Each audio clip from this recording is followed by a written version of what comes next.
మీ అందరికీ ప్రభుపేట వందనాలు. మిమ్మల్ని దీవించిన గాక. దేవుని యొక్క మహాకృపను బట్టి ఈ పునరుద్ధాన దినమున ఈ విధంగా మీ ముందుకు రావడానికి దేవుడు ఇచ్చినటువంటి అవకాశాన్ని బట్టి వందనాలు. కొద్ది నిమిషాలు దేవుని యొక్క వర్తమానాన్ని మనం ధ్యానిద్దాము. దేవుని బిడ్డలారా, మరి ఈ దినాన్న మనం నేర్చుకునేటటువంటి వర్తమానం ఏంటంటే దేవుని యొక్క ప్రేమ ఎటువంటిది అనే అంశం మీద మనం నేర్చుకుందాం. ఈ లోకంలో మనం గమనించినట్లయితే మానవుల యొక్క ప్రేమ రకరకాలుగా ఉంటుంది. భార్యాభర్తల ప్రేమ అవ్వచ్చు, తల్లిదండ్రుల ప్రేమ అవ్వచ్చు, అన్నదమ్ములు అక్క చెల్లెల యొక్క ప్రేమ మరి కొంతకాలమే ఉంటుంది, కానీ దేవుని యొక్క ప్రేమ మాత్రము శాశ్వతంగా ఉంటుందని మనం జ్ఞాపకం చేసుకోవాలి. ఆయన ప్రేమమయుడు కాబట్టి మరి ఆయన ప్రియ కుమారుడైనటువంటి యేసుప్రభువుని పరలోక వైభవాన్ని విడిచిపెట్టి భూలోకానికి ఆయన పంపించి మన కొరకు మరి ఈ భూలోకములో ఎన్నో శ్రమలు అనుభవించి శిలువ మరణము మరిలో ఆయన శిలువలో మరణించి రక్తం చిందించి మనకి పాప విమోచన దయచేసినటువంటి దేవుడు గొప్ప దేవుడు. ఆయన శాశ్వతమైన ప్రేమతోటి నిస్వార్థమైన ప్రేమతోటి ప్రేమించేటటువంటి దేవుడు అని మనం జ్ఞాపకం చేసుకోవాలి. మరి వాక్య భాగం చదువుకొని మరి ధ్యానిద్దాం. ఎఫెసీయులకు రాసినటువంటి పత్రిక 3వ అధ్యాయము 17 నుండి 19 వరకు మనం చదివినట్లయితే, ఎఫెసీయులకు రాసినటువంటి పత్రిక 3వ అధ్యాయం 17 నుండి 19 వచనాలు. మీరు అంతరంగ పురుషుని యందు శక్తి కలిగి ఆయన ఆత్మ వలన బలపరచబడినట్లుగాను, క్రీస్తు మీ హృదయములలో విశ్వాసము ద్వారా నివసించినట్లుగాను తన మహిమైశ్వర్యము చొప్పున మీకు దయచేయవలననియు, మీరు దేవుని సంపూర్ణత యందు పూర్ణులగునట్లుగా ప్రేమ యందు వేరుపారి స్థిరపడి సమస్త పరిశుద్ధులతో కూడా దాని వెడల్పు పొడుగు లోతు ఎత్తు ఎంతో గ్రహించుకొనుటకును, జ్ఞానమునకు మించిన క్రీస్తు ప్రేమను తెలుసుకొనుటకును తగిన శక్తి గలవారు కావాలని ప్రార్థించుచున్నాను. అపోస్తలుడైన పౌలు ఎఫెసీ సంఘానికి రాస్తూ ఈ మాటలు జ్ఞాపకం చేస్తున్నారు. ఇక్కడ దేవుని యొక్క ప్రేమ, ఆయన యొక్క ప్రేమ ఎంత వెడల్పుగా ఉంది, ఆయన యొక్క ప్రేమ పొడవు లోతు ఎత్తు ఎంతో మనము గ్రహించేవారుగా ఉండాలని ఇక్కడ వాక్య భాగంలో మనం చూస్తున్నాం. జనరల్గా మరి మన కన్స్ట్రక్షన్స్ చేసేటప్పుడు మరి ఆ బిల్డింగ్ యొక్క సైట్ యొక్క వెడల్పు కానీ పొడవు కానీ మరి అలాగే బిల్డింగ్ కట్టేటప్పుడు దాని ఎత్తు ఎంత ఉండాలి, ఇవన్నీ కూడా మనం కొలతలు కొలుసుకుని ఈ విధంగా ఫిజికల్ కన్స్ట్రక్షన్ మనము చేస్తుంటాము. కానీ ఇక్కడ దీని అన్నింటికి కొంత లిమిట్ ఉంటుంది. ఫిజికల్ కన్స్ట్రక్షన్ విషయంలో కొంత లిమిట్ ఉంటుంది. ఎంత ఎత్తు వరకే కట్టాలి, ఎంత వెడల్పు వరకే కట్టాలి, ఎంత పొడవే కట్టాలని మరి లిమిట్ ఉంటుంది. కానీ దేవుని ప్రేమకు మాత్రం లిమిట్ అనేది ఉండదు. దేవుని ప్రేమను ఎవరు కూడా కొలవలేరని మనం జ్ఞాపకం చేసుకోవాలి. దేవుని ప్రేమను ఎవరు వర్ణించలేరని కూడా మనము జ్ఞాపకం చేసుకోవాలని దేవుడు జ్ఞాపకం చేస్తున్నాడు. దేవుని ప్రేమను, క్రీస్తు ప్రేమను మనము ఏ విధంగా తెలుసుకోగలము, దేవుని క్రీస్తు ప్రేమను ఏ విధంగా మనము గుర్తెరగలము అని మనం గమనించినట్లయితే, ఏదైనా తింటేనే కదా రుచి తెలిసేది. జనరల్గా మనం గమనించినట్లయితే అది చాలా బాగుంది పలానా వంటకం అన్నప్పుడు అది తింటేనే మనకు రుచి తెలుస్తుంది. జనరల్గా మన చిన్నపిల్లల విషయంలో మనం గమనించినట్లయితే పిల్లలు మనం ఏదైనా మంచి ఆహారం టేస్ట్గా ఉన్న ఫుడ్ పెట్టినప్పుడు వారు తినకుండానే రుచి చూడకుండానే వారిని దాన్ని రిజెక్ట్ చేస్తూ ఉంటారు. అంటే వాళ్ళ ఉద్దేశంలో ఏంటంటే ఇది తినకూడదని మైండ్లో ప్రిపేర్ అయిపోయారు కాబట్టి తినరు. కానీ వారికి రుచి చూపించినప్పుడు తప్పకుండా ఆ రుచిని బట్టి వారు తినడానికి ప్రయత్నం చేస్తారు, తింటారు. కాబట్టి దేవుని బిడ్డలారా, క్రీస్తు ప్రేమను ఎవరైతే రుచి చూస్తారో వారికే దేవుని ప్రేమ ఎటువంటిది అనేది తెలుస్తుంది. ఈ లోకంలో మీరు నేను రుచి చూచాము దేవుని యొక్క ప్రేమను, కాబట్టి క్రీస్తు ప్రేమ మనకు తెలుసు. లోకంలో ఉన్నటువంటి క్రీస్తు ఎరగినటువంటి వారికి దేవుని యొక్క ప్రేమ, క్రీస్తు ప్రేమ వారికి తెలియదు. వారికి మనము రుచి చూపించేవారుగా ఉండాలి. దేవుని ప్రేమను వారికి తెలియపరిచేవారుగా మనం ఉండాలని దినాన దేవుడు మనతోటి మాట్లాడుతున్నాడు. కాబట్టి మనం గమనించినట్లయితే దేవుని ప్రేమ శాశ్వతమైనదని దేవుడు జ్ఞాపకం చేస్తున్నాడు. ఈ 3 విషయాలు నేను మీకు జ్ఞాపకం చేస్తాను. దేవుని ప్రేమ ఎటువంటిది అని మనం జ్ఞాపకం చేసుకున్నట్లయితే, మరి దేవుని ప్రేమ మరువనటువంటిది. దేవుని ప్రేమను మనము మర్చిపోలేము. మలాకీ గ్రంథము 3వ అధ్యాయము 6వ వచనంలో మనం గమనించినట్లయితే, మలాకీ గ్రంథము 3వ అధ్యాయము 6వ వచనం మనం చూస్తే, యెహోవానైన నేను మార్పు లేనివాడను కనుక యాకోబు సంతతి వారైన మీరు లయము కాలేదు. ఆయన మారినటువంటి దేవుడు. దేవుని యొక్క ప్రేమ మారదు, ఆయన స్థిరముగా ఉంటుంది దేవుని యొక్క ప్రేమ. కాబట్టి దేవుని బిడ్డలారా, మనుషులు కాలాన్ని బట్టి మారుతుంటారు, కానీ దేవుడు కాలాన్ని బట్టి మారేటటువంటి దేవుడు మాత్రం కాదు. మనం తప్పు చేసినా దేవుడు మనల్ని ప్రేమిస్తూనే ఉంటాడు, ఒప్పు చేసినా దేవుడు మనల్ని ప్రేమిస్తూనే ఉంటాడు, ఆయన బాధ పెట్టినా కానీ ఆయన మనల్ని ప్రేమిస్తూనే ఉంటాడు. ఎందుకంటే ఇంకా మనం ఆయన దగ్గరికి వస్తాము, మన తప్పుదమ్ములు తెలుసుకొని పశ్చాత్తాపడి ఆయన దగ్గరికి వస్తామని మరి దేవుడు ఎదురు చూస్తూనే ఉంటాడని మనం జ్ఞాపకం చేసుకోవాలి. మనుషులు అయితే వారు డబ్బు ఉన్నప్పుడు ఒక విధంగా ప్రేమిస్తారు, డబ్బు లేనప్పుడు మనుషులు చక్కగా ప్రేమించవచ్చు. అంతా డబ్బులు ఉన్న తర్వాత, ఆస్తి అంతస్తు వచ్చిన తర్వాత, దేవుడు గొప్ప మేలు చేసిన తర్వాత, దేవుడు ఆశీర్వాదాలు ఇచ్చిన తర్వాత వారు గర్వంగా బిహేవ్ చేసేటటువంటి పరిస్థితులు కొంతమంది మనుషులు కూడా మనం గమనిస్తూ ఉన్నాం, మన చుట్టుపక్కల వారిని. కాబట్టి దేవుని బిడ్డలారా గమనించాలి, మనుషుల యొక్క ప్రేమ మాత్రము ఏ విధంగా ఉంటుందంటే మార్పు ఉంటుంది. మనుషుల యొక్క ప్రేమలో మార్పు ఉంటుంది. భార్యాభర్తల మధ్యన ప్రేమ కూడా మనం గమనించినట్లయితే, తల్లిదండ్రుల బిడ్డల మధ్యన ప్రేమను కూడా మనం గమనించినట్లయితే మార్పు అనేది తప్పకుండా ఉంటుంది. భార్యాభర్తల విషయంలోకి వచ్చినట్లయితే మరి వారి వివాహం అయిన తర్వాత చాలా ప్రేమగా ఉంటారు, ఒకరి పట్ల ఒకరు చాలా సర్వీస్ చేసుకుంటూ ఉంటారు. కొన్ని సంవత్సరాలు గడిచిన తర్వాత మనందరికీ అనుభవమే గమనించినట్లయితే ఆ ప్రేమలు నెమ్మదిగా చల్లారుతున్నటువంటి పరిస్థితులు గమనిస్తున్నాం. ఫస్ట్లో తీసుకున్నటువంటి కేరు, భర్త భార్య మీద తీసుకున్నటువంటి కేరు రాను రాను తగ్గిపోయేటటువంటి పరిస్థితి. ఇది మనుషుల యొక్క ప్రేమ. కానీ మనుషులు మరుస్తూ ఉంటారు, కానీ ప్రేమ విషయంలో దేవుడు మరుపు ఉండదని గమనించాలి. మార్పు లేనటువంటి ప్రేమతోటి ఆయన ప్రేమిస్తున్నాడని మనం జ్ఞాపకం చేసుకోవాలి. దేవుని బిడ్డలారా మనం గమనించినట్లయితే ఇశ్రాయేలు ప్రజలు మరి దేవునికి వ్యతిరేకమైనటువంటి పాపము చేసినప్పుడు మరి దేవుడు వారిని ప్రేమిస్తూనే ఉన్నాడు. మరి వారు దేవునికి వ్యతిరేకమైన పాపం చేస్తున్నప్పుడు వారిని గద్దించాడు. తర్వాత మోషే ద్వారా వారి యొక్క మొరను విన్నాడు. మరి ఆ ఐగుప్తు దేశం నుంచి, ఆ బానిసరకం నుంచి కూడా మరి బయటికి తీసుకొచ్చినట్టుగా కూడా మనం గమనిస్తూ ఉన్నాం. కాబట్టి దేవుని బిడ్డలారా దేవుని యొక్క ప్రేమను మనం గమనించినట్లయితే ఆయన మార్పు లేనటువంటి ప్రేమ, ఆయన ప్రేమలో మార్పు లేదు. మరి గమనించాలి, దేవుని ప్రేమ మనము మరువనటువంటిది. కాబట్టి దేవుని ప్రేమను మనం మర్చిపోలేం. ఆయన శాశ్వతమైన ప్రేమతో ఆయన ప్రేమించేటటువంటి దేవుడు అని జ్ఞాపకం చేసుకోవాలి. నూతన నిబంధనలకు వచ్చినప్పటికీ తప్పిపోయిన కుమారుని గురించి మనం గమనిస్తున్నాం. తప్పిపోయిన కుమారుని మనం గమనించినట్లయితే తండ్రికి వ్యతిరేకముగా మరి వెళ్ళి మరి తనకున్నటువంటి ఆస్తి అంతా తీసుకుని తండ్రి దగ్గర నుంచి వెళ్ళిపోయాడు. మరి తండ్రి దగ్గర నుంచి తప్పిపోయి వెళ్ళిపోయాడు, పాపంలో పడిపోయాడు, ఫ్రెండ్స్ తోటి మరి దేవునికి వ్యతిరేకమైన కార్యకలాపాలు చేశాడు. తనకున్నటువంటి ధనమంతా అయిపోయింది. ఆఖరికి పందులు తినేటటువంటి ఆ పొట్టు కూడా అక్కడికి వెళ్ళి అది తినేటటువంటి పరిస్థితి వచ్చింది.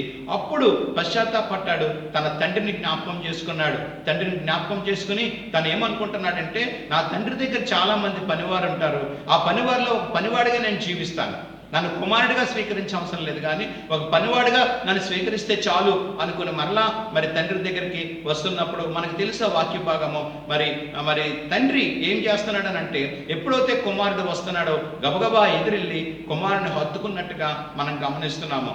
గమనించండి దేవుని బిడ్డలారా, ఆ తండ్రి తప్పిపోయినటువంటి కుమారుణ్ణి దాసీగా పెట్టుకోలేదు, పనివాడిగా పెట్టుకోలేదు, కానీ మరలా తిరిగి తనకు రావలసినటువంటి, తనకు ఇవ్వవలసినటువంటి స్వాస్థ్యాన్ని తనకిచ్చినట్టుగా, తనకి ఇవ్వవలసినటువంటి స్థానాన్ని మరి తండ్రి ఇచ్చినట్టుగా మనం చూస్తున్నాం. ఈ లోకానుసారమైన తండ్రే మరి మన కుమారుడు, మన బిడ్డల గురించి ఆ విధంగా మనము ప్రేమ చూపిస్తున్నప్పుడు, దేవాది దేవుడు మన గురించి ప్రాణం పెట్టినటువంటి యేసయ్య ఇంకా ఏ విధంగా ప్రేమ చూపిస్తారు? ఆయన శాశ్వతమైన ప్రేమతోటి, ఆయన ప్రేమ మరువనిది.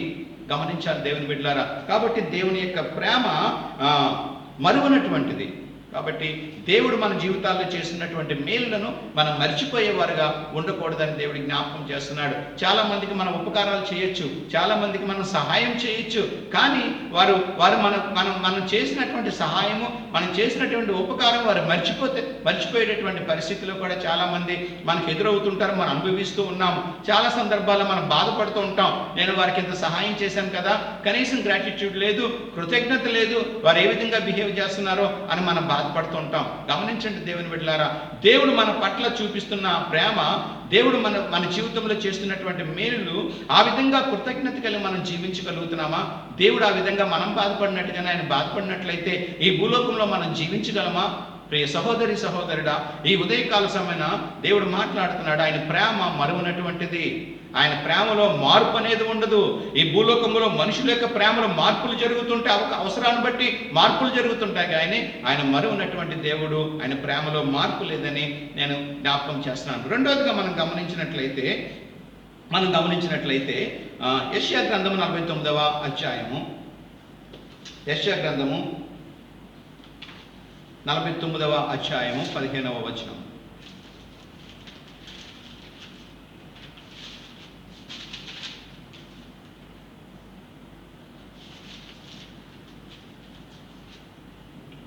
యెషయా గ్రంథం 49వ అధ్యాయం 15.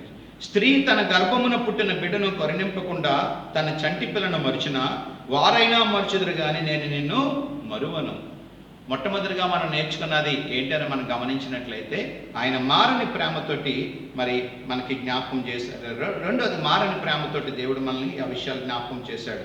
తర్వాత రెండోదిగా మనం గమనించినట్లయితే మరువనటువంటి ప్రేమ యెషయా గ్రంథం 49వ అధ్యాయం 15వ వచనం చూస్తే వారైనా మర్చిదురు కానీ నేను నిన్ను మరువను అంటున్నాడు. దేవుని బిడ్డలారా, మరి మన జీవితాల్లో మనం గమనించినట్లయితే మరి దేవుడు మనం ఏ తప్పులు చేసినా కానీ ఆయన ఏం చేస్తున్నారని మనం గమనించినట్లయితే ఆయన మన తప్పుదమ్ములను క్షమించి అవి జ్ఞాపకం చేసుకోకుండా మరి మరువనటువంటి దేవుడు. గమనించిన మన జీవితాల్లో ఆయన మనం చేసేటటువంటి తప్పులన్నీ లెక్క పెట్టుకున్నట్లయితే ఈ భూలోకంలో మనము జీవించలేము.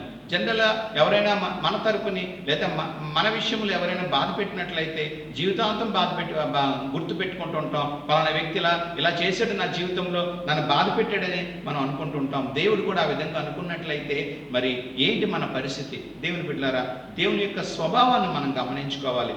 దేవుడు ఆయన మర్చిపోయేటటువంటి దేవుడు అని మనం గమనించాలి. కాబట్టి మన జీవితాల్లో మనం గమనించినట్లయితే యోసేపు జీవితంలో మనం చూసినట్లయితే యోసేపుకి దేవుడు ఒక గొప్ప ప్రణాళిక మీద యోసేపు మీద ఒక గొప్ప ప్రణాళిక దేవునికి ఉన్నది. అయితే 17 సంవత్సరాల వయసులో టీనేజ్లో తనకు వచ్చినటువంటి దర్శనము 13 సంవత్సరాలు పట్టింది. అయితే ఈ కష్టకాలంలో మనం గమనించినట్లయితే దేవుడు యోసేపుకు తోడుగానే ఉన్నాడు. దేవుడు యోసేపును మర్చిపోలేదు. ఇక్కడ యోసేపు కష్టకాలంలో ఉన్నప్పుడు, యోసేపు వాళ్ళ అన్నయ్యలు గోతిలో పడవేసినప్పుడు అక్కడ కూడా దేవుడు యోసేపుకు తోడుగానే ఉన్నాడు. యోసేపును దేవుడు మర్చిపోలేదు. అలాగే పోతీఫర్ ఇంట్లో దాసిగా ఉన్నప్పుడు చేయని తప్పుకి అక్కడ భయంకరంగా నింద అనుభవించినప్పుడు కూడా దేవుడు యోసేపుకు తోడుగానే ఉన్నాడు. అలాగే ఖైదీగా ఉన్నప్పుడు, చెరసాల్లో ఉన్నప్పుడు కూడా దేవుడు యోసేపుకి మరి ఆ విధంగానే తోడుగా ఉన్నట్టుగా మనం చూస్తున్నాం. దేవుని యొక్క ప్రణాళిక మన జీవితాల్లో నెరవేరేటప్పుడు, దేవుడు మన మీద ఒక ప్రణాళిక ఏర్పాటు చేసుకున్నప్పుడు మనం గమనించినట్లయితే దేవుని బిడ్డలారా, మనం కొంతకాలం మనం వెయిట్ చేసినట్లయితే ఆ ప్రణాళిక తప్పకుండా నెరవేరుతుంది. యోసేపు చాలా కాలం వెయిట్ చేశాడు. మరి దేవుని యొక్క ప్రణాళిక ప్రకారంగానే తన జీవితంలో ఆశీర్వాదం కలిగినట్టుగా మనం చూస్తున్నాం. దేవుడు ఎవరిని మర్చిపోయేటటువంటి దేవుడు కాదు. ఎవరికి ఏ విధంగా ఆశీర్వాదం ఇవ్వాలని దేవుడు వాగ్దానం చేశాడో అవి తప్పకుండా ఆయన వాగ్దానం చేసిన వాడు, నమ్మదగిన వాడు, ఆయన తప్పకుండా నెరవేరుస్తారని మనం జ్ఞాపకం చేసుకోవాలి. ఇంకా మనం గమనించినట్లయితే మరి ఇది యోసేపుకి తన జీవితంలో ఒక ట్రైనింగ్ పీరియడ్. యోసేపు దేవుని దగ్గర నుంచి ఆశీర్వాదాలు పొందడానికి ఈ ఐగుప్తు దేశం మనం గమనించినట్లయితే ఈ పోతిఫర్ ఇంట్లో కానీ, ఆ గోతులో కానీ, జైల్లో కానీ ఇదంతా ఒక ట్రైనింగ్ పీరియడ్. తను ప్రిపేర్ చేస్తున్నాడు దేవుడు. గవర్నర్గా ఉండడానికి తను ప్రిపేర్ చేస్తున్నాడు. మన జీవితాల్లో కూడా దేవుని యొక్క ఆశీర్వాదాలు దేవుడు మనకి ఇచ్చే ముందు కొంత ప్రిపేర్ చేస్తాడు దేవుడు. ఆ ప్రిపరేషన్లో మనం దేవునికి విధేయత కలిగి, ఆయన ఇచ్చేటటువంటి ట్రైనింగ్లో విధేయత కలిగి అది చక్కగా మనం మలుచుకున్నట్లయితే, చక్కగా నేర్చుకున్నట్లయితే దేవుడు మనకి ఇవ్వబోయేటటువంటి ఆశీర్వాదాలు మనము పొందుకోగలము. అలాగే మనం గమనించినట్లయితే దావీదును రాజు చేస్తానని సమూయేలు ప్రవక్త ద్వారా, సౌలు తర్వాత రాజుగా దావీదు ఉన్నప్పుడు మరి సమూయేలు ప్రవక్త దావీదును అభిషేకించినప్పుడు వెంటనే రాజు అయిపోలేదు. దావీదుని దేవుడు ఏం చేశాడు? అరణ్యంలోనికి తీసుకెళ్లాడు. అరణ్యంలో కొంత ట్రైనింగ్ ఇచ్చినట్టుగా మనం చూస్తున్నాం. ఆ ట్రైనింగ్ కంప్లీట్ అయిన తర్వాత దేవుని యొక్క నిర్ణయ కాలంలో సౌలు తర్వాత దావీదు రాజుగా వచ్చినట్టుగా మనం చూస్తున్నాం. దావీదుకి ఇచ్చినటువంటి మాటను దేవుడు మరవలేదు. యోసేపుకి ఇచ్చినటువంటి మాటను దేవుడు మరవలేదని నేను మీకు జ్ఞాపకం చేస్తున్నాను. అలాగే మోషేకి ఇచ్చినటువంటి మాటను కూడా దేవుడు మరవలేదు. 40 సంవత్సరాలు మరి అరణ్యంలో ఉన్నప్పటికీ కూడా దేవుడు మోషేని జ్ఞాపకం చేసుకొని మరి ఆ 40 సంవత్సరాల తర్వాత ఐగుప్తు దేశంలో బానిసలుగా ఉన్నటువంటి ఇశ్రాయేలు ప్రజల్ని విడిపించడానికి మోషేని నాయకుడిగా ఏర్పాటు చేసుకున్నాడు. ఈ 40 సంవత్సరాలు మోషేని దేవుడు విడిచిపెట్టాడంటే విడిచిపెట్టలేదు, మరవలేదు. మోషేకి తోడుగానే ఉన్నాడు. ఈ 40 సంవత్సరాల అరణ్యంలో ఆయనకొక ట్రైనింగ్ దేవుడు ఇచ్చినట్టుగా మనం చూస్తున్నాం. ప్రియ విశ్వాసి, మన జీవితంలో కొంత డార్క్ సమయం వస్తుంది. మన జీవితంలో కొంత గ్యాప్ ఉంటుంది. ఏంటి, నేను బాగానే వెళ్ళేవాడిని, ఎందుకు ఈ ట్రాక్ ట్రాక్ తప్పింది, ఎందుకు నా జీవితంలో ఈ శోధనలు వచ్చినాయి, నా జీవితంలో ఇటువంటి ఇబ్బందులు ఎందుకు వచ్చినాయి, ఇటువంటి దుఃఖాలు ఎందుకు వచ్చినాయి అని మనం చాలా వేదన చెందుతుంటాము. దేవుడు మన ప్రార్థన ఆలకించట్లేదేమో అని కూడా మనం వేదన చెందుతున్నటువంటి సందర్భాలు మనకు తెలుసు. అయితే ప్రియ సహోదరి సహోదరుడా, మనం భయపడవలసినటువంటి పని లేదు. యోసేపుకు దేవుడు ఇచ్చినటువంటి వాగ్దానాన్ని దేవుడు తప్పకుండా నెరవేర్చాడు. అప్పటి వరకు ఆ కష్టాల్లో, బాధల్లో, దుఃఖాల్లో కూడా యోసేపుకు తోడుగా ఉన్నాడు. అలాగే అరణ్యములో ఉన్నటువంటి మరి అలాగే దావీదు విషయంలో కూడా దేవుడు తోడుగా ఉన్నాడు. అలాగే మోషే విషయంలో కూడా దేవుడు తోడుగా ఉన్నాడు. వారికి ఇచ్చినటువంటి మాటలను, వారికి ఇచ్చినటువంటి వాగ్దానాలను దేవుడు మరవలేదు. ప్రియ సహోదరి సహోదరుడా, ఈ ఉదయకాల సమయంలో దేవుడు మనతోటి మాట్లాడుతున్నాడు. మనకి ఏదైతే వాగ్దానం చేశాడో దేవుడు, ఏదైతే మనకు ఆశీర్వాదాలు ఇవ్వాలనుకుంటున్నాడో, ఒకవేళ నీ జీవితంలో డార్క్గా ఉన్నటువంటి పరిస్థితి, ప్రతికూలమైనటువంటి పరిస్థితులు గుండా ఒకవేళ నడుస్తున్నప్పటికీ మనం భయపడవలసిన పని లేదు. దేవుడు మన చెయ్యి విడిచాడు అని అనుకోవడానికి వీలు లేదు. దేవుని బిడ్డలారా, దేవుడు తప్పకుండా మనం జ్ఞాపకం చేసుకుంటున్నాడు. దేవుని దృష్టిలో మనం ఉన్నాము. అవన్నీ మనకు ట్రైనింగ్ పీరియడ్, ప్రతికూల పరిస్థితులన్నీ కూడా మనకు ట్రైనింగ్ పీరియడ్. ఆయన సన్నిధిలో మనం నిరీక్షణ కలిగి దేవుని సన్నిధిలో ప్రార్థన చేసినట్లయితే తప్పకుండా మరి దేవుడు మన జీవితాల్లో ఆయన ఏదైతే వాగ్దానం చేశాడో ఆ వాగ్దానాన్ని తప్పకుండా మన జీవితాల్లో నెరవేరుస్తారని జ్ఞాపకం చేస్తున్నాను. ఆఖరిగా మూడవదిగా మనం గమనించినట్లయితే ఆయన ఎడబాపేటటువంటి దేవుడు కాదు. ఆయన మనలను మరి దూరంగా పెట్టేటటువంటి దేవుడు కాదు. ఈ లోకంలో ఎవరైనా మరి ఎవరైనా మన సహాయానికి వచ్చిన తర్వాత, మన సహాయం పొందిన తర్వాత, మన సహాయం పొందే వరకు మన కూడానే తిరుగుతారు, కూడానే ఉంటారు. మన సహాయం పొందిన తర్వాత వారు మనల్ని విడిచిపెట్టేటటువంటి పరిస్థితులు కూడా మనం గమనిస్తున్నాం. రోమాపత్రిక 8వ అధ్యాయము 38-39 వచనాలు మనం గమనించినట్లయితే,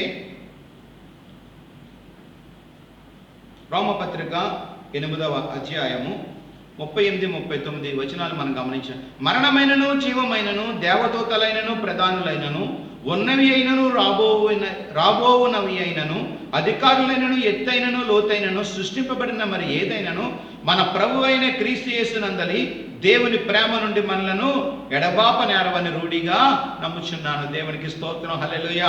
ఈ లోకములో మరి ఎటువంటి ఆశీర్వాదాలు వచ్చినప్పటికీ, ఎటువంటి మరి ఉన్నతమైన స్థానంలో మనం ఉన్నప్పటికీ, దేవుని నుంచి మన ప్రేమను ఎవరు కూడా, దేవుని ప్రేమ నుండి మనల్ని ఎవరు కూడా ఎడబాపలేడు, దూరపరచలేడని అపోస్తలుడైన పౌలు రోమా సంఘానికి రాస్తూ మనకి జ్ఞాపకం చేస్తున్నారు. కాబట్టి దేవుని బిడ్డలారా, మనం గమనించినట్లయితే ఈ లోకంలో మనం ఎంత ఆశీర్వదించబడినప్పటికీ కూడా క్రీస్తుని అంటిపెట్టుకుని ఉన్నట్లయితే ఆయన ప్రేమ నుండి ఎడబాపు వాడు ఎవడను కూడా లేడని మనం జ్ఞాపకం చేసుకోవాలి. మనము దేవుని విడిచిపెట్టేస్తామేమో కానీ దేవుడు మాత్రం మనలను విడిచిపెట్టేటటువంటి దేవుడు కాదని మనం గమనించాలి. ఈ లోకంలో భార్యాభర్తల యొక్క ప్రేమను మనం గమనించినప్పుడు మరి కొంతకాలం సంసారం చేసిన తర్వాత, చక్కగా ఉన్న తర్వాత ఏదైనా మిస్అండర్స్టాండింగ్స్ వస్తే వారు ఈజీగా విడిపోయేటటువంటి పరిస్థితులు మనం చూస్తున్నాం. మన భారతదేశంలో అలా ఉండదు కానీ మరి పాశ్చాత్య దేశాల్లో మనం గమనించినట్లయితే, ఫారిన్ కంట్రీస్లో మనం గమనించినట్లయితే ఈజీగా విడిపోయేటటువంటి పరిస్థితి.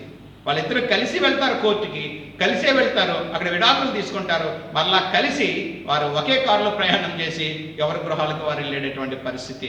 దేవుని బిడ్డలారా, మరి దేవుని కృపను బట్టి భారతదేశంలో అటువంటి మరి పరిస్థితులు లేవని మనం జ్ఞాపకం చేసుకోవాలి. కాబట్టి ఈ లోకంలో భార్యాభర్తలు అవ్వచ్చు, అన్నదమ్ములు అవ్వచ్చు, అక్కా చెల్లెళ్ళు అవ్వచ్చు, ఈ లోకంలో బంధువుల యొక్క ప్రేమ నుండి మరి ఎడబాపు వచ్చేమో కానీ, మనం దూరం అవ్వచ్చేమో కానీ, దేవుని ప్రేమను బట్టి ఎవరు కూడా ఎడబాపు నేరడని రూఢిగా నమ్ముచున్నానని వర్తమానం జ్ఞాపకం చేస్తున్నాడు. కాబట్టి దేవుని బిడ్డలారా, మనం గమనించినట్లయితే దేవుని సన్నిధిలో ఎవరూ మనం విడదీయలే. దేవుని మనం ఎప్పుడైతే హత్తుకొని ఉంటామో దేవుడు మనల్ని విడిచిపెట్టేటటువంటి దేవుడు కాదని జ్ఞాపకం చేసుకోవాలి. మరి పేతురు గారి విషయంలోకి వచ్చినట్లయితే, మనము పేతురు గారు యేసు ప్రభు సిలువేసే ముందు ఆయన ముమ్మారు బొంకినట్టుగా మనం వాక్య భాగంలో మనం చూస్తున్నాం. దేవుడే స్వయంగా యేసు ప్రభు వారే చెప్తారు, నువ్వు బొంకుతావని, కానీ నేను బొంకరని కూడా దాని దేవునితో చెప్తున్నట్టుగా మనం చూస్తున్నాం. ముమ్మారు బొంకిన తర్వాత మనం గమనించినట్లయితే యేసు ప్రభు చనిపోయిన తర్వాత గొప్ప సేవ శిష్యుల్లోనూ గొప్ప సేవ చేశాడు పేతురు గారు. ఇక్కడ శిష్యులందరూ అనుకోవచ్చు, ఇతను ముమ్మారు బొంకాడు కదా, దేవుడు ఇతను విడిచిపెట్టేశాడు, ఇతను దేవుడు మరి పేతురు యొక్క చేతిని విడిచిపెట్టేశాడు, యేసు ప్రభు ఉన్నప్పుడు కూడా ఉన్నాడు, మరి కానీ ఇప్పుడు మరి దేవుడు అతను చేయి విడిచిపెట్టేశాడు అనుకుంటాం. కానీ దేవుని బిడ్డలారా, పేతురు యొక్క చేతిని దేవుడు విడిచిపెట్టలేదు. పేతురు బొంకినప్పటికీ, యేసు ప్రభు ఎవరో నాకు తెలియదు అన్నప్పటికీ కూడా యేసు ప్రభు వారు ఆయన చేయి విడిచలేదు. మన జీవితాల్లో కూడా మనం గమనించినట్లయితే ఒక్కొక్క సందర్భంలో దేవుని మనం విమర్శించేటటువంటి పరిస్థితి, దేవుడు నాకేం చేశాడు అనేటటువంటి పరిస్థితి, పాత మన జీవితాల్లో మరి పాత ఉపకారాలు ఏది చేసినా అది మనం మర్చిపోయి కొత్తది ఏదైనా సమస్య వచ్చినప్పుడు ఆ సమస్య మరి మనకి ఇంకా జరగకపోతే, దేవుని దగ్గరికి సమాధానం రాకపోతే మనం దేవుని విమర్శించేటటువంటి పరిస్థితి. దేవుని బిడ్డలారా, ఆయన మాత్రం మనలను ఎడబాపేటటువంటి దేవుడు కాదని దేవుడికి జ్ఞాపకం చేస్తున్నాను. పేతురు జీవితంలో మనం గమనిస్తే ముమ్మారు, అప్పటి వరకు 3.5 సంవత్సరాలు యేసు ప్రభుతో జీవించినటువంటి వ్యక్తి ముమ్మారు నాకు తెలియదని, యేసు ప్రభు ఎవరో తెలియదని బొంకినప్పటికీ కూడా పేతుర్ని యేసు ప్రభు విడిచిపెట్టలేదు. ఒక్క ప్రసంగంలోనే మనం గమనించినట్లయితే 3,000 మంది బాప్తిజం పొందినట్టుగా, రక్షణ పొందినట్టుగా నేను మీకు జ్ఞాపకం చేస్తున్నాను. కాబట్టి దేవుని బిడ్డలారా, దేవుని యొక్క ప్రేమ గొప్పది. క్రీస్తు ప్రేమ నుండి మన ఎవరూ కూడా ఎడబాపలేరని దేవుడు జ్ఞాపకం చేస్తున్నాడు. ఈ లోకంలో మనుషుల యొక్క ప్రేమ అయితే రకరకాలుగా ఉంటుంది, కానీ మరి దేవుని యొక్క ప్రేమ శాశ్వతమైనది. దేవుని బిడ్డలారా, 3 విషయాలు మనం నేర్చుకున్నాం. ఒకటి, దేవుని యొక్క ప్రేమ మరి మారనటువంటిది. దేవుని యొక్క ప్రేమ స్థిరముగా ఉంటుంది. దేవుని యొక్క ప్రేమ స్థిరముగా ఉంటుంది. మనుషుల యొక్క ప్రేమ స్థిరంగా ఉండదు, కానీ దేవుని యొక్క ప్రేమ మారనటువంటిది. రెండోదిగా మనం గమనించినట్లయితే దేవుని యొక్క ప్రేమ మరువనిది. దేవుని యొక్క ప్రేమ మరువనటువంటిది. మూడోదిగా మనం గమనించినట్లయితే దేవుని యొక్క ప్రేమ నుండి కూడా ఎవరు విడదీయలేరని మనం జ్ఞాపకం చేసుకోవాలి. విడదీయనటువంటి ప్రేమ మన జీవితాల్లో. ప్రియ విశ్వాసి, ఈ ఉదయకాల సమయంలో దేవుడు మనతోటి మాట్లాడుతున్నాడు. మన ప్రేమలు ఏ విధంగా ఉన్నాయి? మనం మనుషుల్లో మనం గమనించినట్లు మన బంధుత్వాలు కానీ, మన ప్రేమలు కానీ ఈ లోకములో ఆ విధంగా ఉండొచ్చు, కానీ ఇష్టం అయితే ఒకలా ప్రేమిస్తాము, ఇష్టం లేకపోతే ఒక విధంగా మనం ట్రీట్ చేసేటటువంటి మనస్తత్వాలు కలిగినటువంటి మనలను దేవుడు ప్రేమిస్తున్నాడు. శాశ్వతమైన ప్రేమతోటి ప్రభు మనల్ని ప్రేమిస్తున్నాడు. కాబట్టి దేవుని బిడ్డలారా, ప్రభువుని అంగీకరించినటువంటి మనం క్రీస్తు వలె మనము కూడా మనము ఆయన పోలి నడుచుకునేవారుగా ఉండాలి. కాబట్టి దేవుడు ఏ విధముగా మరి ప్రేమిస్తున్నాడో మనము కూడా ఇతరులను ఆ విధంగా ప్రేమించేవారుగా ఉండాలని దేవుడి జ్ఞాపకం చేస్తున్నాడు. దేవుడి మాటలను దీవించునుగాక. ఆమేన్. ప్రార్థన చేసుకొని ఈ వాక్య భాగాన్ని మనం ముగించుకుందాం. పరిశుద్ధమైన దేవ, మహోన్నతుడా, మీ పాదములు వందనాలు, స్తోత్రాలు చెల్లించుకుంటున్నాను. నాన్న, ఉదయకాల సమయంలో పునరుద్ధాన నాయన మీ ప్రేమ ఎటువంటిది అనే విషయం గురించి నాయన కొద్ది నిమిషాలు మేము ధ్యానించడానికి ఇచ్చిన భాగ్యాన్ని బట్టి వందనాలు.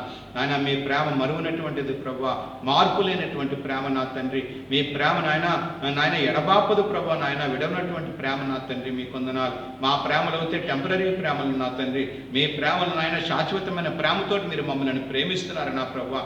మేమును కూడా ప్రభువా ఒకరి పట్ల ఒకరు మీ ప్రేమ కలిగి, క్రీస్తు ప్రేమ కలిగి మేము జీవించేవారుగా ఉండడానికి మీరు మమ్మల్ని ఏ విధంగా ప్రేమిస్తున్నారో, ఏ విధంగా మమ్మల్ని హత్తుకొని ఉన్నారు ప్రభువా, ఏ విధంగా మీరు మమ్మల్ని మర్చిపోలేదో తండ్రి, అలాగే మేమును కూడా ఒకరి పట్ల ఒకరు ప్రేమ కలిగి ఒకరి తప్పులు ఒకరు క్షమించుకుంటూ ప్రభువా చివరి వరకు మీ ప్రేమలు కలిగి జీవించడానికి సహాయం చేసి మీరు మహిమ పొందుతారని యేసు నామమున అడుగుచున్నాను తండ్రి. ఆమేన్. ఇప్పుడు మన తండ్రి అయిన దేవుని ప్రేమయు, కుమారుడైన యేసు క్రీస్తు కృపయు, పరిశుద్ధాత్మక అన్యోన్య సహవాసము ఇప్పుడు ఎల్లప్పుడు కూడిన బిడ్డలకు సదాకాలము తోడైండునుగాక. దేవుని స్తోత్రం. మీ అందరూ ప్రభుపేట వందనాలు. ప్రభు మిమ్మల్ని దీవించింది.